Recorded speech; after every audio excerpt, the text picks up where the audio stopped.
Hello and welcome back to A Sharper Life. I am here after having taken a bit of a break. It has been 2 months of dealing with the most exhausting and honestly unbelievable experiences that I've had outside of divorce and especially since moving to London. I've been sharing bits and pieces on Instagram, but today I wanted to sit down and share the real deal with you, the full story. It's not polished, but it has been my experience. Now, most people, and I can say probably for all of us, go through one super bad renting nightmare in their life.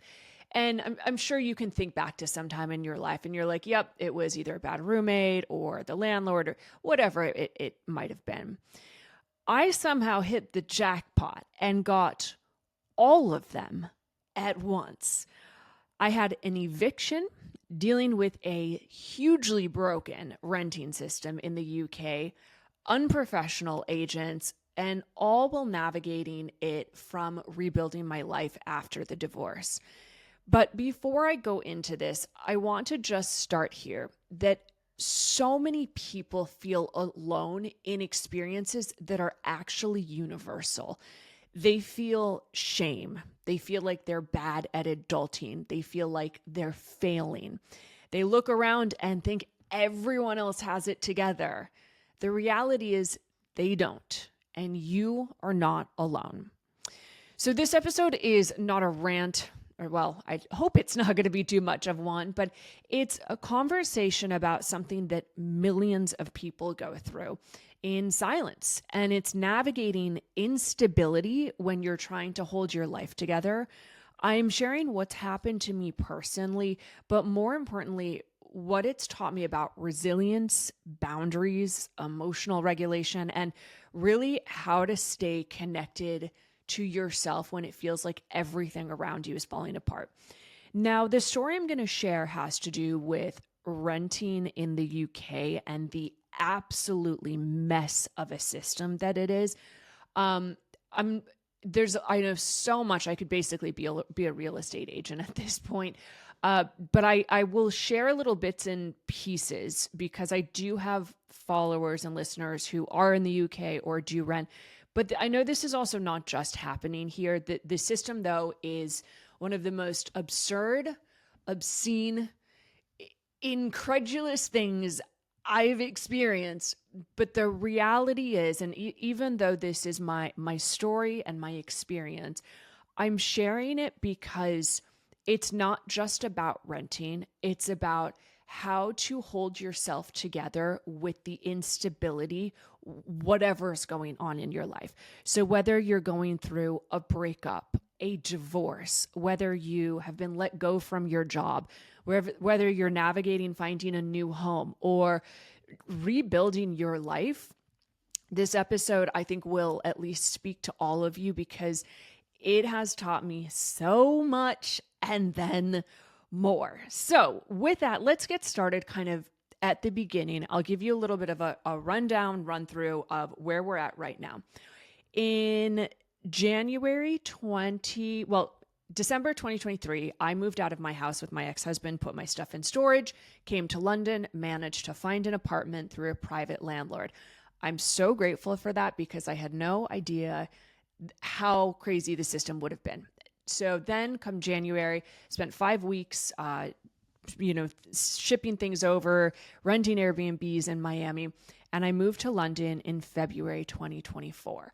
For the next kind of 9 months, I did a tremendous amount of inner healing. It was incredibly hard. It was very lonely.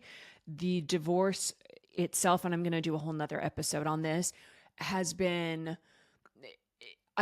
so challenging just because of moving. I did an international move and I had a divorce. And statistically speaking, death, divorce, and moving are the three most stressful things that you can do in your life. I basically did two of them at the exact same time.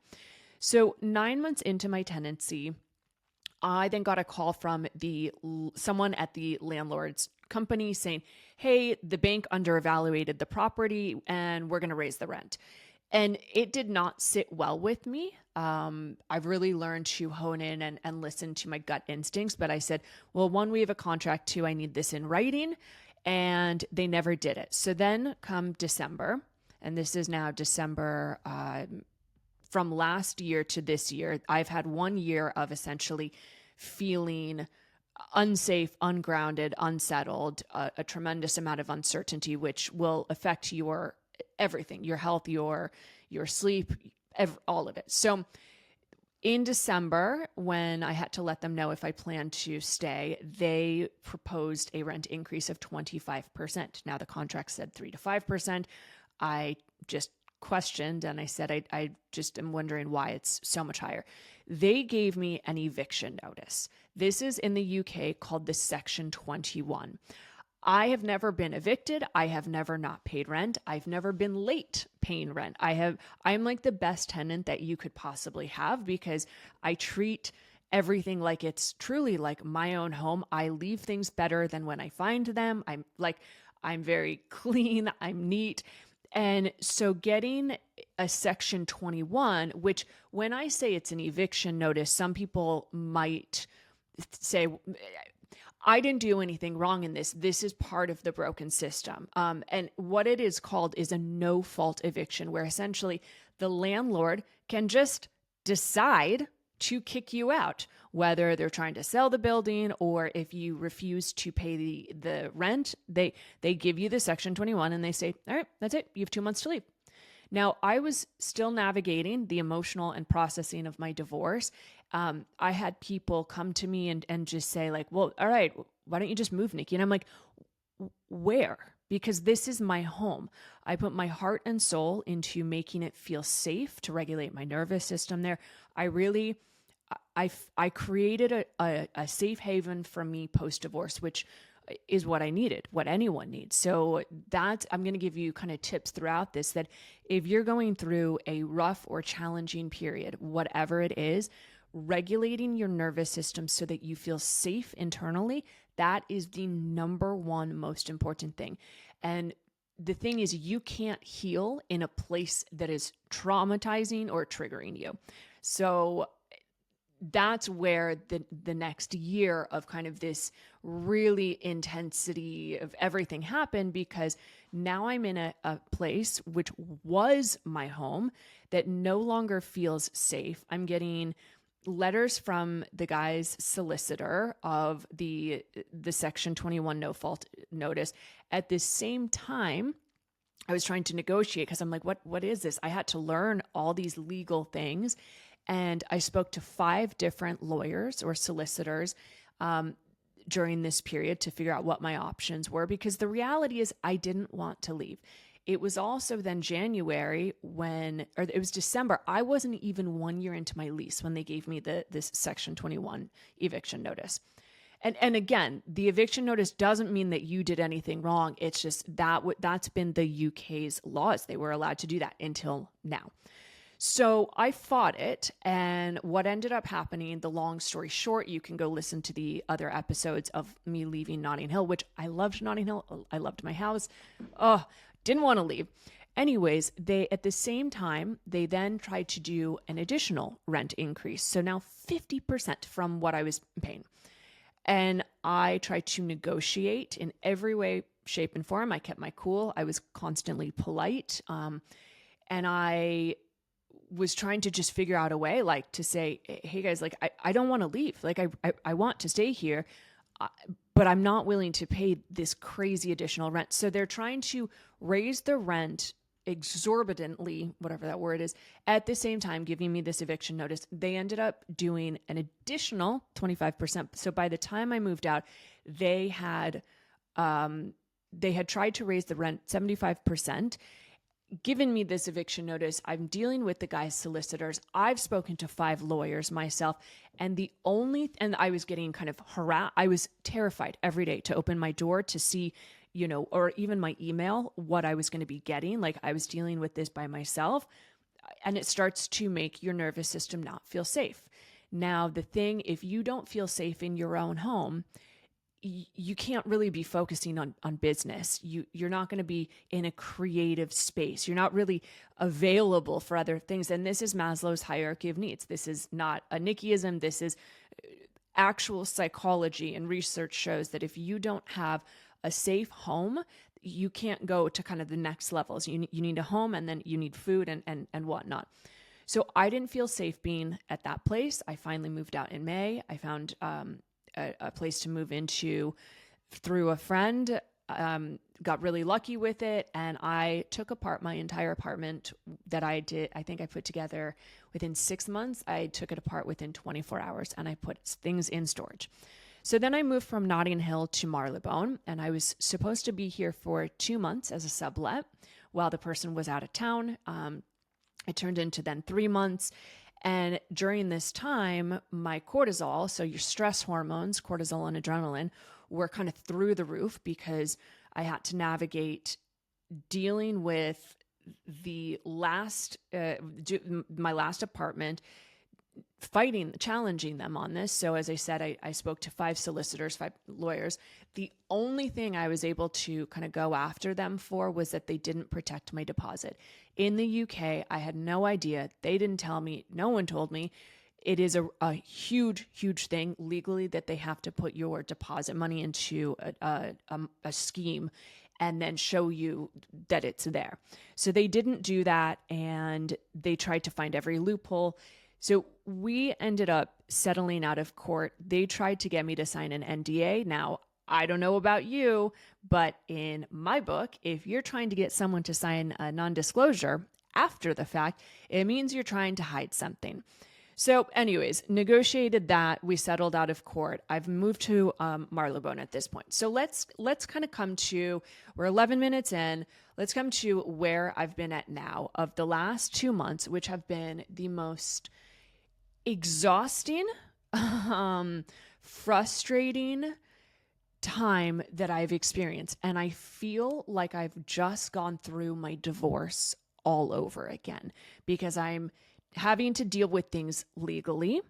I'm dealing with rude people. I'm dealing with insanity and an absurdity. So here's the story of what then happened. In September, I started thinking, okay, I'm ready to move. I really that's it. I've been in this sublet. It was always supposed to be temporary.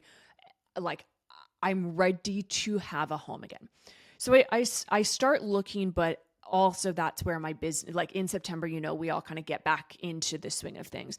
So by October, I am officially in looking for places. Now, here is what happens in the UK renting system. The first thing just to make note of is that May last year, when I moved into the sublet, they changed a law that, and I don't remember exactly which one, but there was something that passed that made referencing super, super tight so that people couldn't send money illegally or whatever. So for example, when I go into my bank and I'm paying someone like my cleaner, every single time it always asks me, did this person ask you to send money online? Did you? So it's like anti-theft. The UK has gotten super strict about this now. So they now use these third-party online referencing systems. And if you don't fit into the box, hi, my name is Nikki, I don't fit into any box, you don't pass these third-party systems. Now, I did not know this going into everything in October. So I went online to rightmove.com, found a few places, submitted my interest, met the first agent, and agent number 1, I have now spoken to, I'm not even joking, probably 100 agents, because this is also a backward system. You can't just have one agent help you with all of London. You have to speak to different agents at different branches based on the location. And you don't get to choose what agent you speak to. It's just kind of luck of the draw. So I've had some really shitty agents, and I've had some pleasant ones, less so on the pleasant ones. But I met the very first agent, and he said, because you're self-employed, you are in terms, and he wasn't being mean about it, but he said that you are lowest on kind of the totem pole in terms of rentability here in the UK. And I'm like, but that doesn't make sense because I've owned my own business since 2013. I can provide tax returns and show. So we'll get into kind of some of the details, not all of them, but just make note. That's what he said. So then I find a place. I really, really like it. It's in South Kensington. I put an offer in. Here's how it works. You put an initial offer in with a bunch of your details. Then the agent takes it to the landlord, and the landlord says yes or no. Now, every landlord thus far has said, yes, I'm on paper the perfect tenant. So, and they know that I'm self-employed. That's the irony. Then the next step comes, which is you pay a 1-week holding deposit where you go into referencing. This is new. I've never heard of it before. I don't know if they do it anywhere else Europe-wise. Like, it was easier to move into a place in Paris that I had never seen before. I looked at it online. I had a friend go and look at it in person. This was 2019. And then I sent them the deposit in one month, and then I literally moved in. That was it. This was before Brexit happened. So maybe that was 2018. But this is why I was like, okay, so now I have to pay a 1-week holding deposit. Fine. Strange, but all right. So then you get to the referencing and you go to these third-party websites called like KeySafe, Good Lord. I think I did like Letting Lions. Not that you need to know any of those names, but the referencing is the most mind-numbing. You want to stab yourself with a fork in the eye. This is how long the process is if you don't fit into the box. They also do open banking where you have to basically say, yep, here you go. I give you access to my bank account to look and see what I spend. Now, for me, the reason that I was like, do it is because I wanted them to see, that I've been paying rent in the UK for a year and a half and I've never been late with it. But then what I found out is because I've been subletting for the last few months, they refuse to use that as a reference. So I then have to put on the references on these third-party websites. I have to say that I've been living with friends and family. Well, that's not true. I have been paying rent every single month, but it doesn't count as a reference. Now we add on to, so I've kind of put my information through.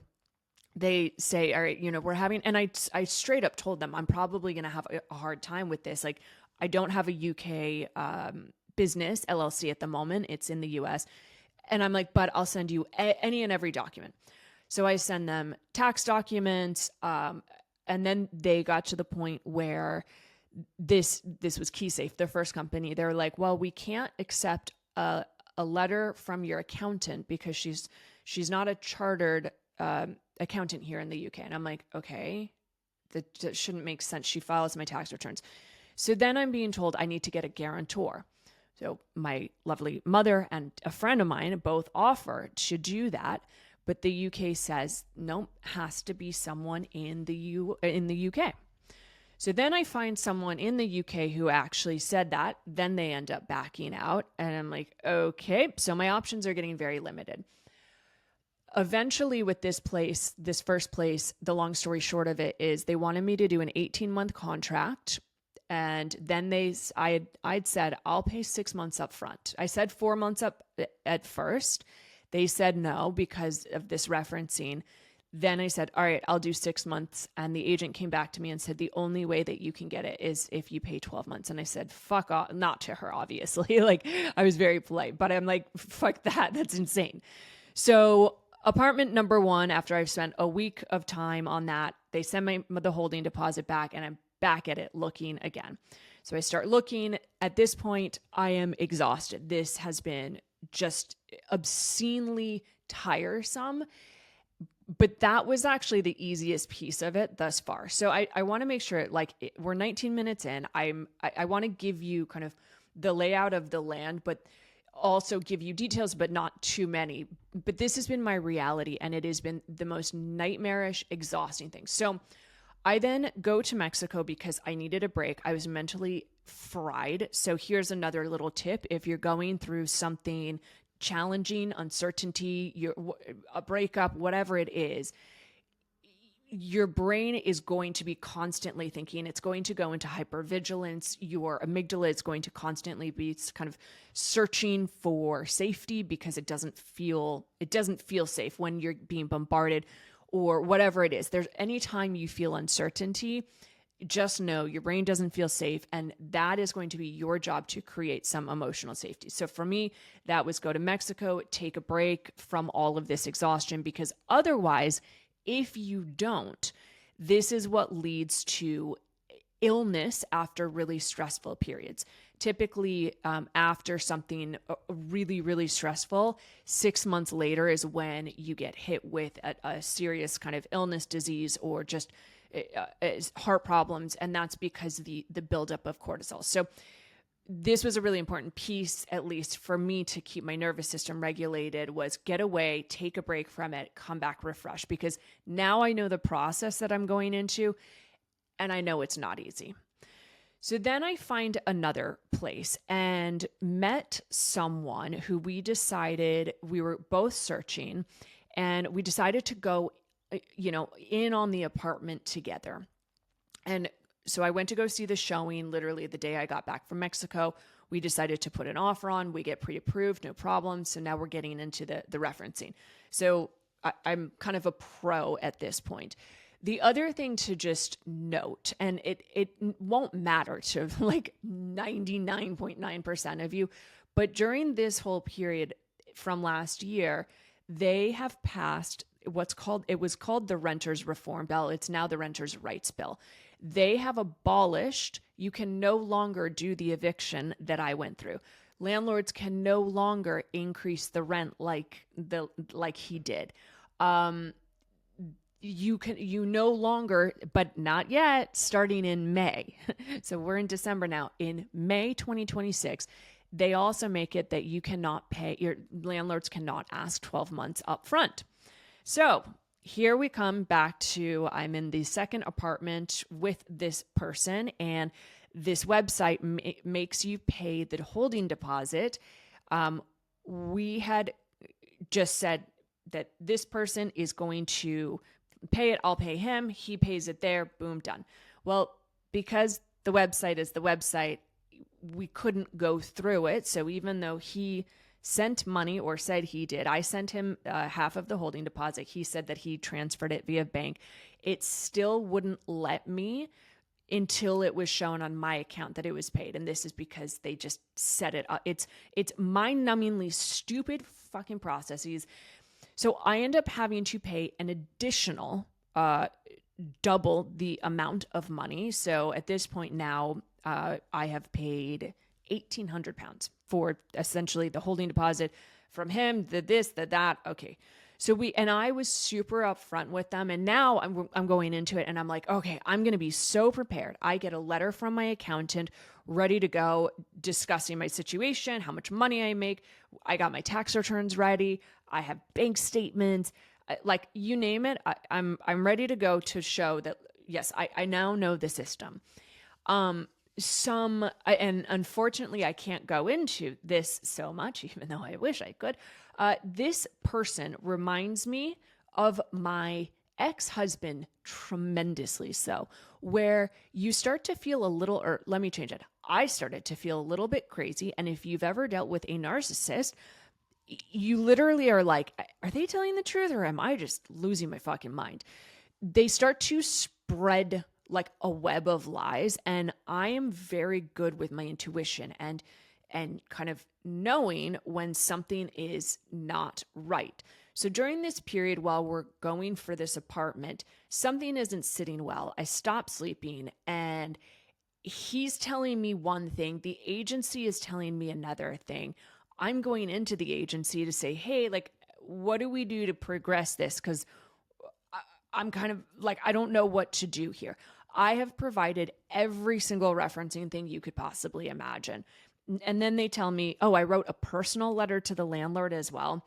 And what they told me is that the landlord won't use if I don't pass on this third-party referencing website, he then can't get the tenancy insurance.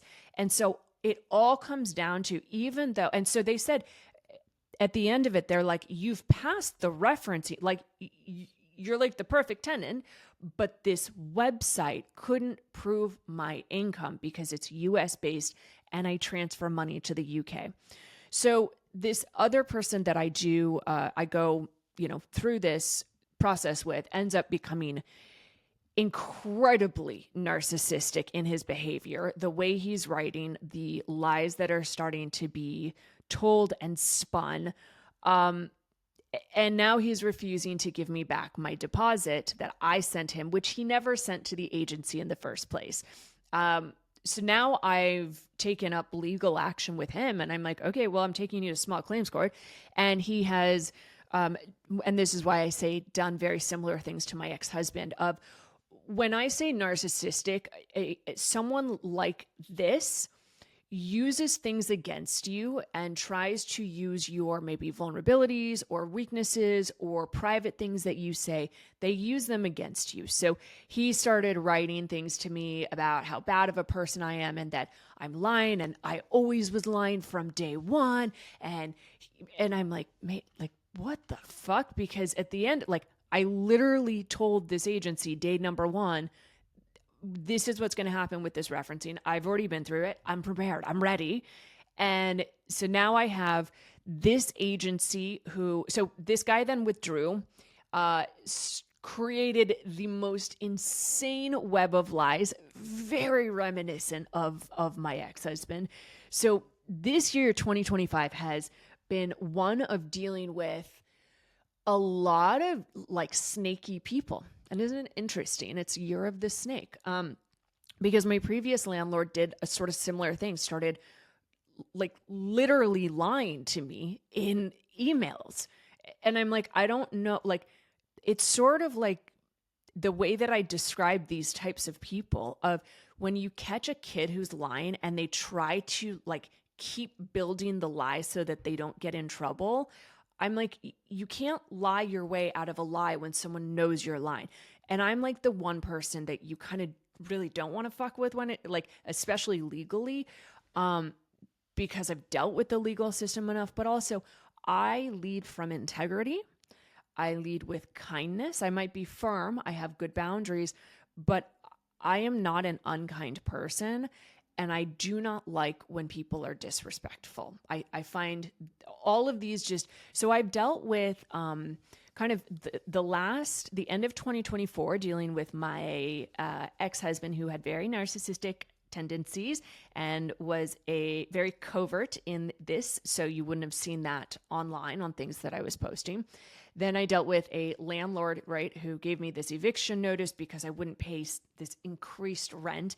And then I'm dealing with now this person who I was supposed to thank God I didn't go into a lease with this person. But oh my God. So this is on top of still don't have an apartment, still trying to look at places.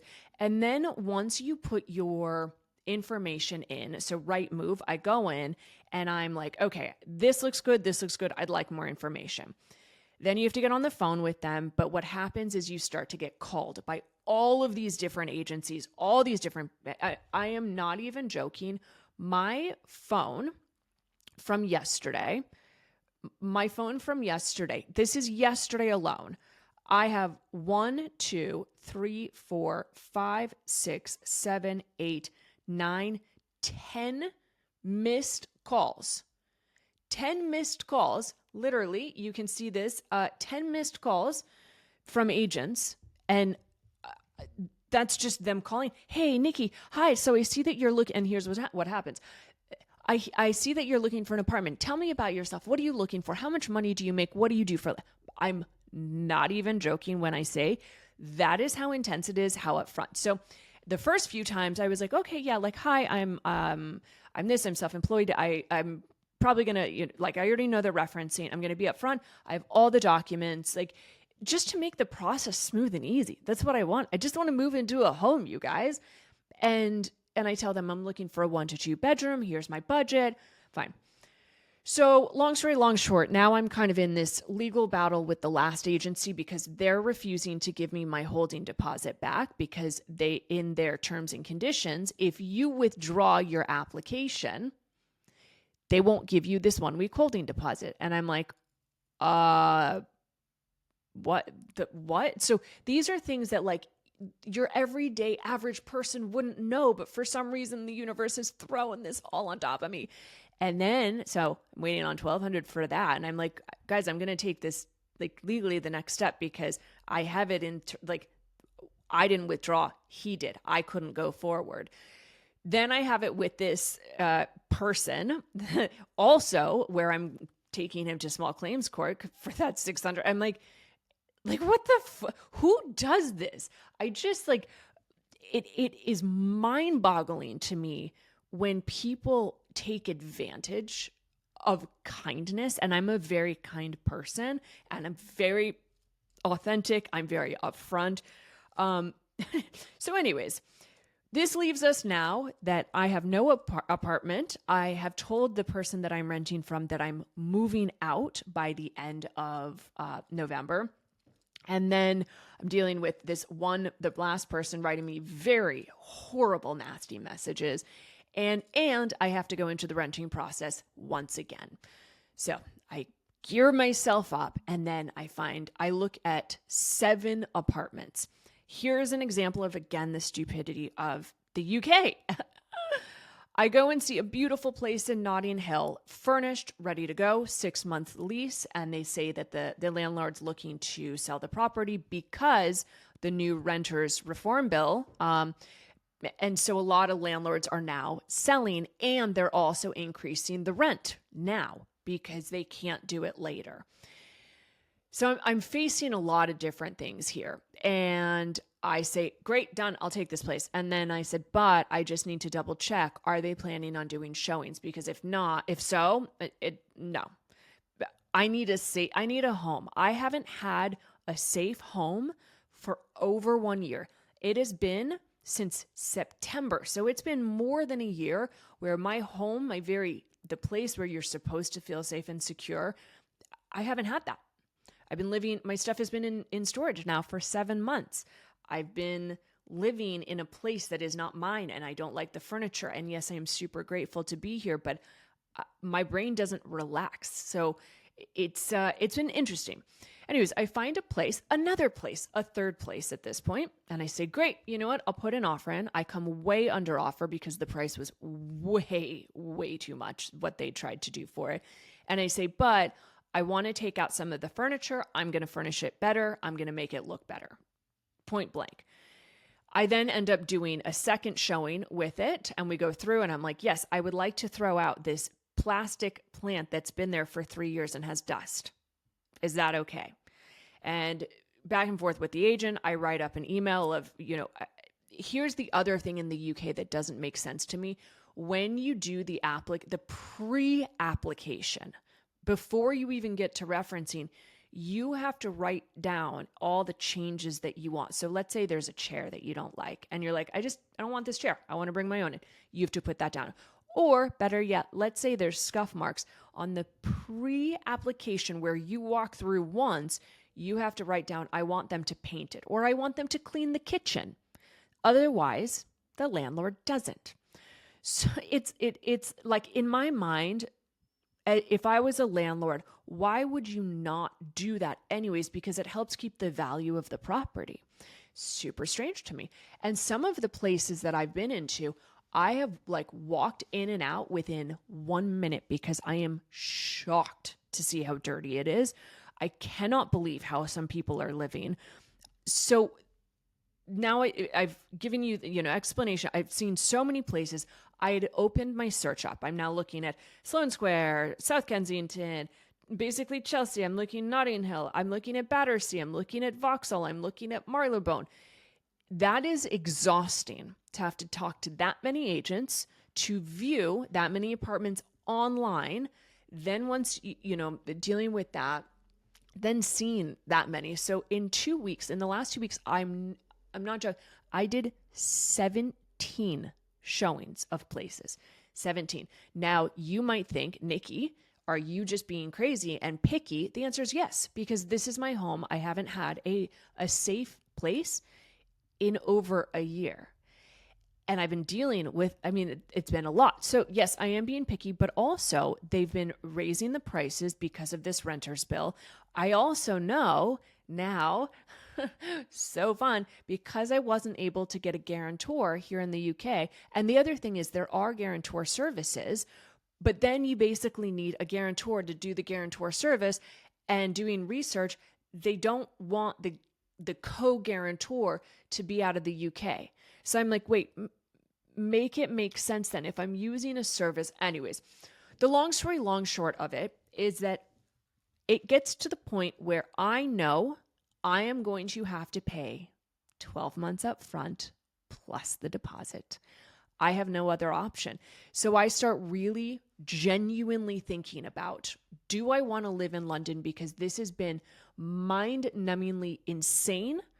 And so I'm like thinking about like the signs, I see rainbows and I hear alarms going off where I'm living in this current place, the building, like I think they were just smoking weed or something. They would set off the alarm every single night. And I couldn't. Now there's been, what's been going on? They've been doing strikes for the trains and buses, and they go up and down Regent Street with honking horns. So this is going to dysregulate someone's nervous system. And going through all of this, I'm doing my best to be able to like maintain sleeping, trying to maintain my business on top of this, which is why I then had to pause the podcast because I can't do all of this. The amount of time and energy, like, it's been insane.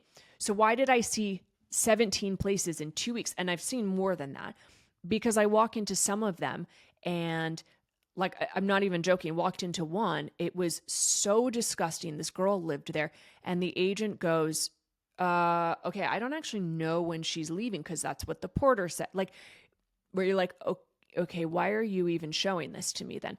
I've walked in other places where it's just been horrible energy walking in, or like I didn't feel safe walking outside. So my criteria kind of became really tightened. And at the end of it, earlier this week, I saw 10 places in one day. Knowing that, and this goes from, because last week I put my third offer on a place and the agent kept coming back to me and being like, hey, still trying to reach the landlord, haven't been able to get through to them. And I spoke to my mom and she was like, they're just buying time until another offer comes in. I'm like, that's so fucked up. Like, here I am, my situation, I'm paying 12 months up front. That I am wanting to move immediately. I want to put my Christmas tree up. I want to feel safe. I want a home. And she's dragging me along. Not even joking. It has been a week and a half. And the agent just came back today and was like, hi, give me a call. Spoke to the landlord. And I'm like, you can fuck right off. I already found a place. And so my big thing was I saw 10 places on Monday and it was the second to last one. And I walked in and I felt a sense of home, of being home, of excitement. Now, the problem is that I have to I don't want to say the problem, but I have to furnish it. So add on 12 months in advance, then furnishing, then I have to set up all the utilities, all of this by myself. The other thing, just to, I guess, make note of, I've been single for 2 years, not by choice. Like, I've gone out on dates, but I am so picky now on who I'm willing to date because of dealing with a kind of covert narcissist in that past relationship. I am picky because my nervous system needs to feel safe, but also men have just not been showing up. I've honestly been shocked at the dating scene. That's a whole nother conversation, but it's expensive to live by yourself in today's day and age. So where we're at with everything, and that's kind of like the long short of it, is the first agent that I met was right. I have to pay 12 months up front, even though I make more money than any of these agents that I'm speaking to. And I've dealt with so many people, so much stupid, like I know more about the renter's rights bill. I know more about literally like you name it. I'm like an expert. So I'm trying to just like hope and believe that I went through all of this for some reason. I even had a friend and she was like, Nikki, you should do consulting for people looking to move to the UK because like I know things that you probably don't know even if you lived here your whole life. And so that is, something that I am thinking about because I get asked all the time, like, what areas should I go? What's safe? Where's not? What's an acceptable rent? Like, and that's just also something to know if you are looking to move to London or the UK, they are increasing prices because of this bill. And the bill was going into effect to protect tenants.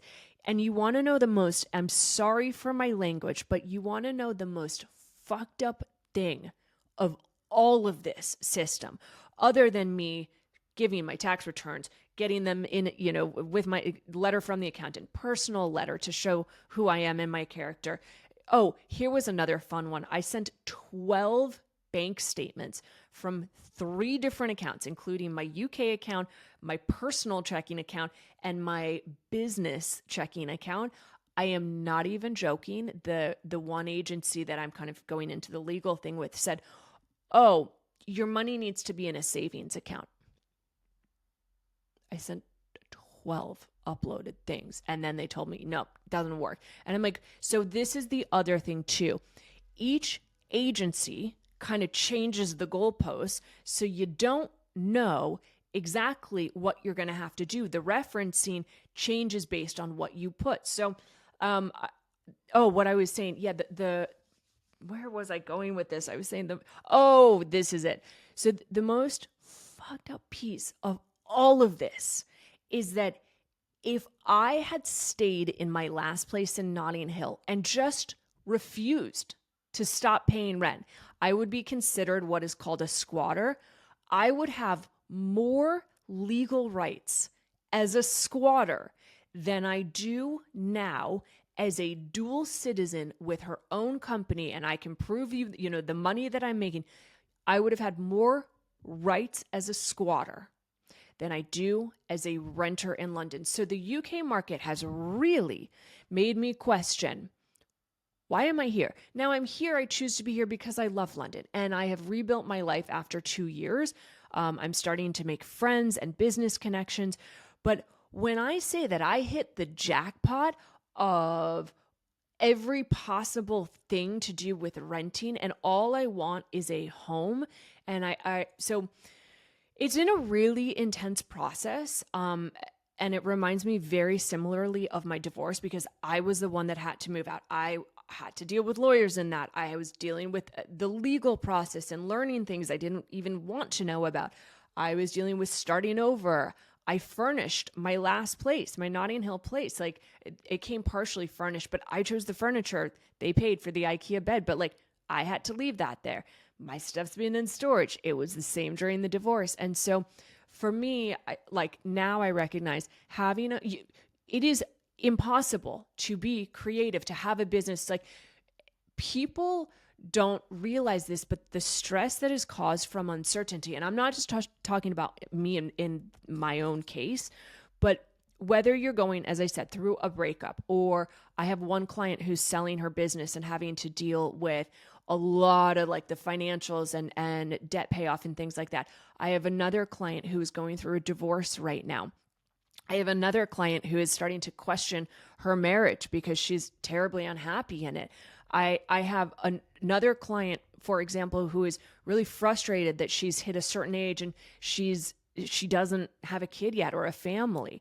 So I say this because no matter your circumstance, it's not, like I'm just sharing this WTF story of the absurdity of the UK renting system. But here's the funny piece of it also.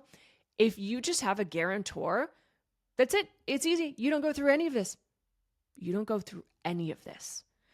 So with all of that though, and I bring up just like different clients and whatever it is you're going through, I want you to understand that looking at other people's lives, you really don't know behind the scenes. Like I have been posting, I'm offline for the most part right now, but like when I would post, it's like, yeah, I'm posting a nice photo of me dressed up, but you don't know what's going on. And so I think right now more than ever, we need to be kinder to ourselves and to other people.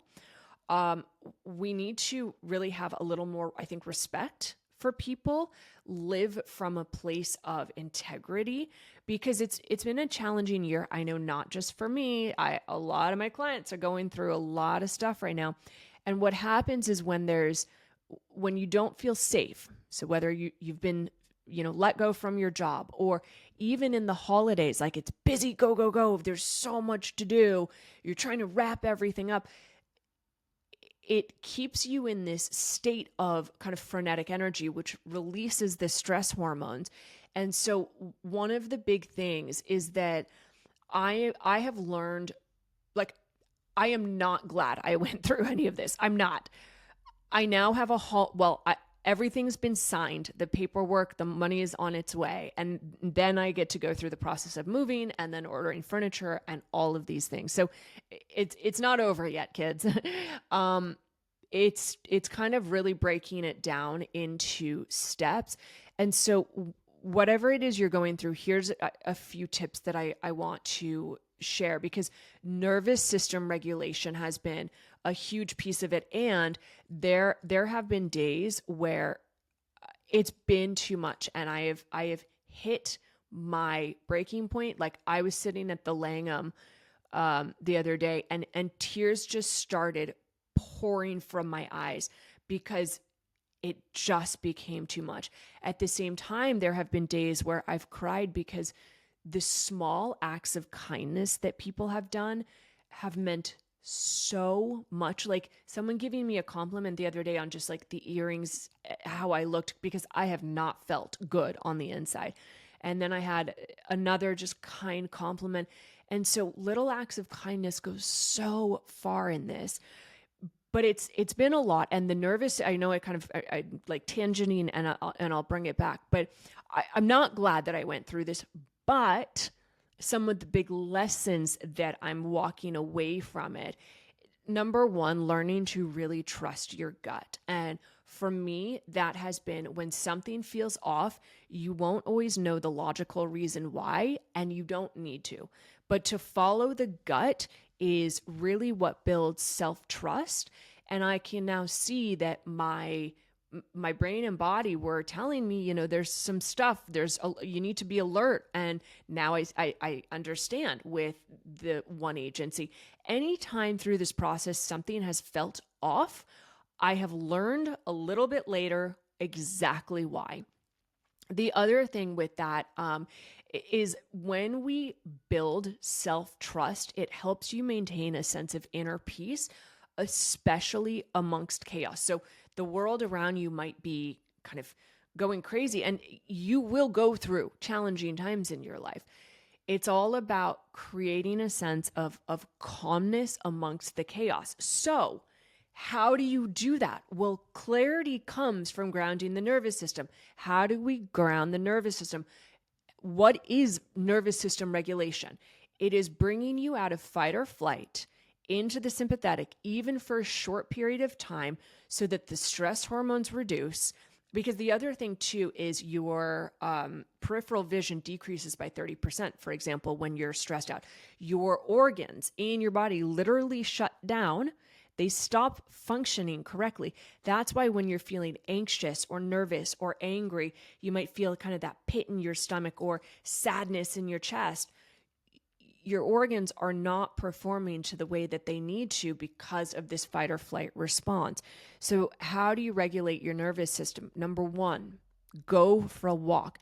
Changing your state is a huge one. So taking some deep breaths, breathing in by 4, holding 4, exhaling for 6, getting out for a walk for fresh air to change.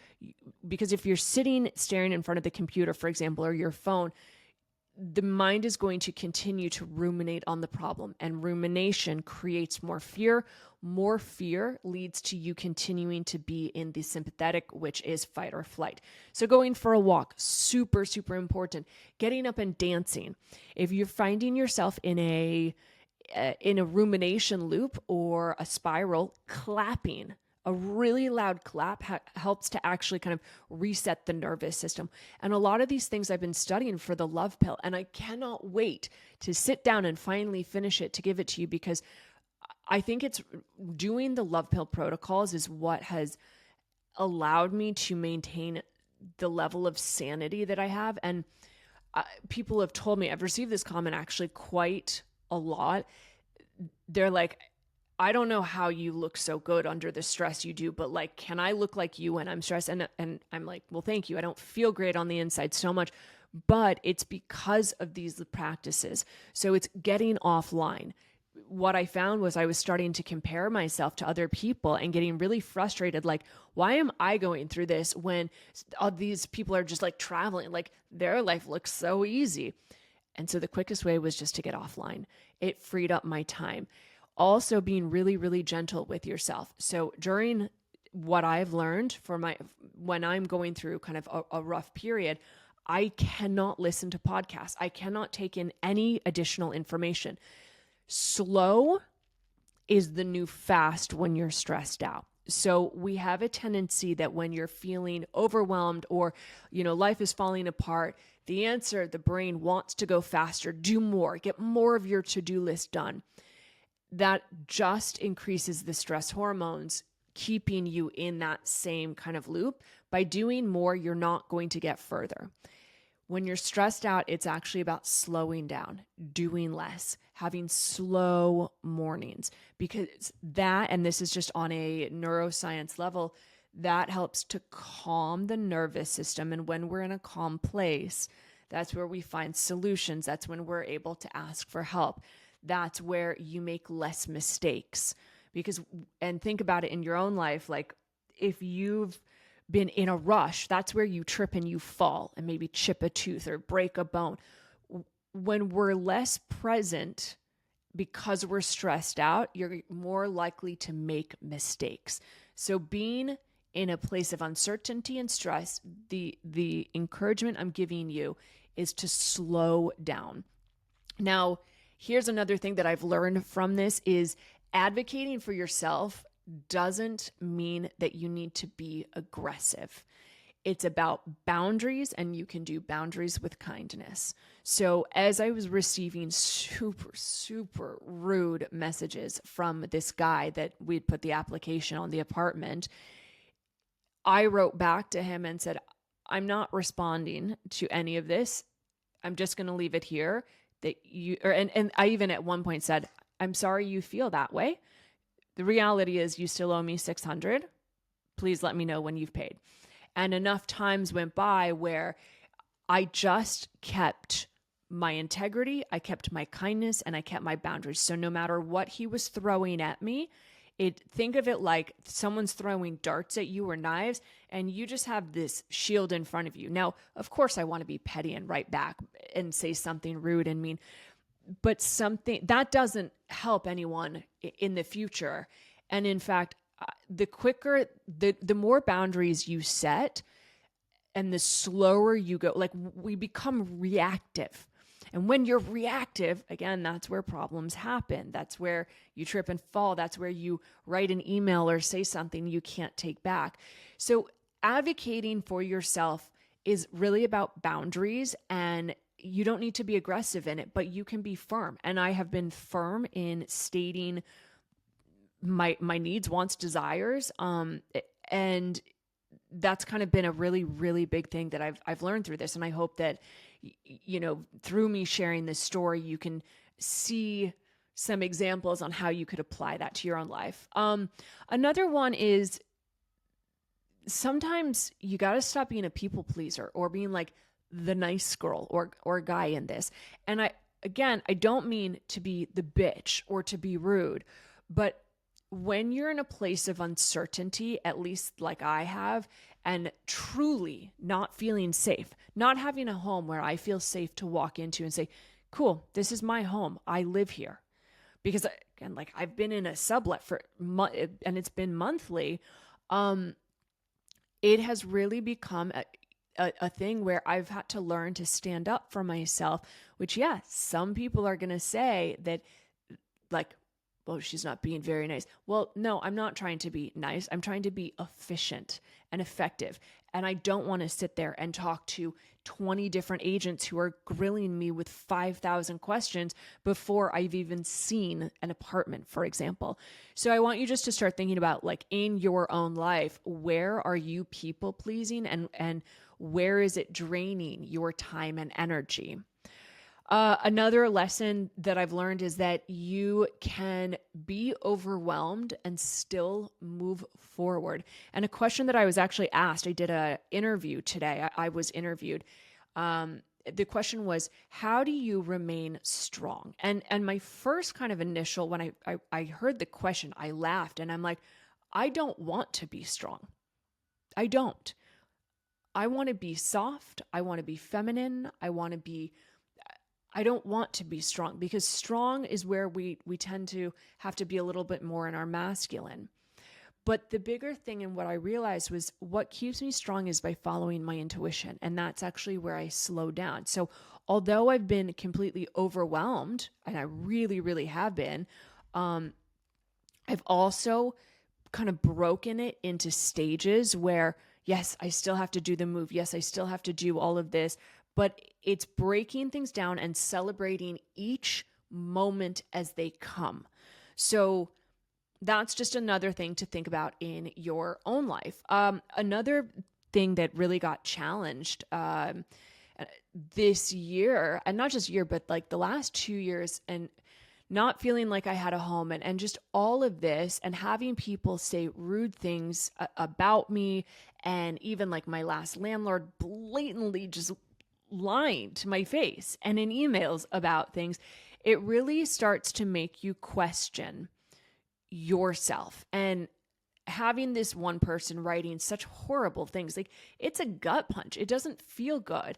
And I have a client right now who, she's selling her business, and one or two of her employees had said some really rude things. And we were talking about it, and I said, at the end of the day, these people are being reactive because they don't feel good. And hurt people hurt people. I'm not justifying anyone. I'm not saying it's okay that people do fucked up things. But what I'm able to recognize in all of this, and also what I really had to sit with, is, am I a good person? Because I'm the one that has to live with myself at the end of the day, every single day. And so although this has been a tremendously stressful period, literally it is a 2-month period that's nearly broke me. But I've survived, and we're still here, and I'm recording a podcast, which means I feel somewhat okay today. I feel I have light at the end of the tunnel. But it really made me question, am I a good person? And the answer that I can say through all of this, and dealing with rude agents and just so many people and so much drama from a lot of this, not of which that I've caused, is that the answer is yes. But in times of uncertainty, in challenging times, you will get to a point where you question yourself. Maybe you've been more of a people pleaser, and you think, will people like me if I stand up for myself? Or you might get to a point where you're setting boundaries, and boundaries are really scary, and they don't feel good. They feel less good. Like, a boundary will feel bad in the initial moment, and then it feels good afterwards. So these are just like some of the lessons. I'm going to do more, another podcast episode kind of directly related to like lessons that I learned this year.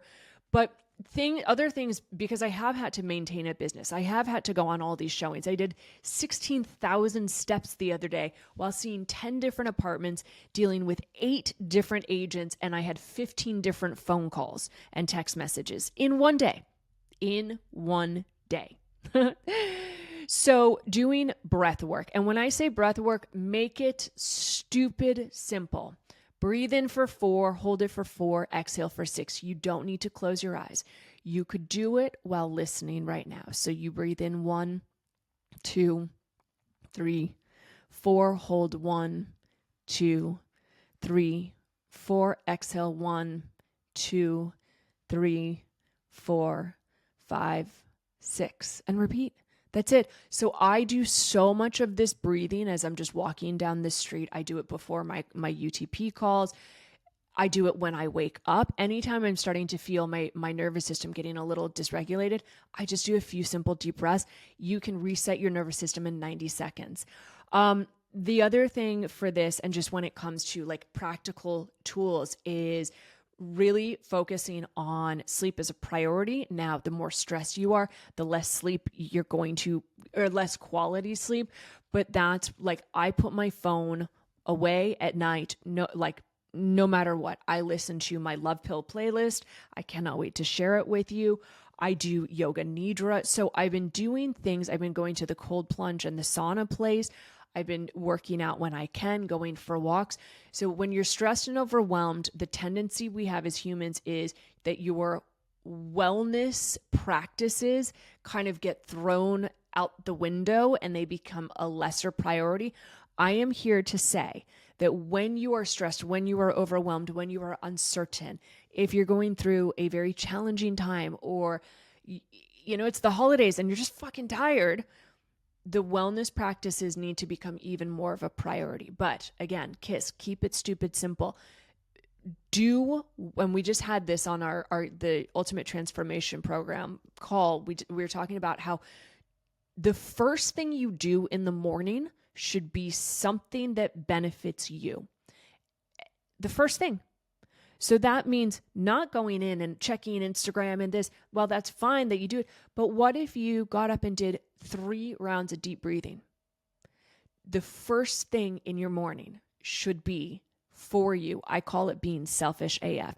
The last thing you do before you go to bed should also be something that is for you. So these are like the little small things, small but mighty things that have helped me kind of maintain my sanity. Now, there's been truly parts where I've questioned being here. It's why my last episode I said, am I moving to Dubai? I've looked into moving to Dubai. I've looked into moving to Ibiza. I've looked into going back to America. I looked at apartments in West Palm Beach. Not joking. I've looked at everything.